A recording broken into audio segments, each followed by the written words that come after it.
Danas ćemo pričati o podmornici. Dakle, kako mornarica, odnosno podmornica, izbacuje svoj ploton i pogađa neprijateljski projektil.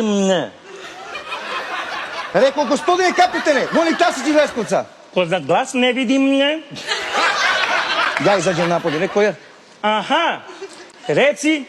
Rekao, gospodine kapitane, a kako je moguće da mi ispalimo taj projektil, a taj projektil pogađa ciljeve, a umeđu vremenu, dok taj projektil izlazi, ne uđe voda u podmornicu i svi se ne podave.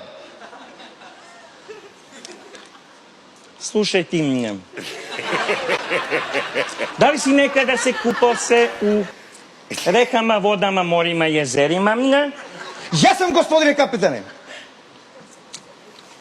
Da li si nekad prdnuo?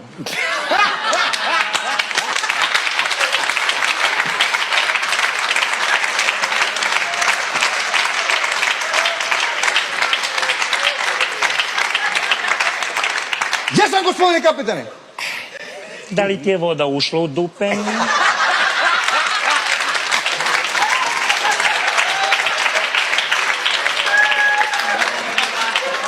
Nije, gospodine kapitane. Pa eto mnie.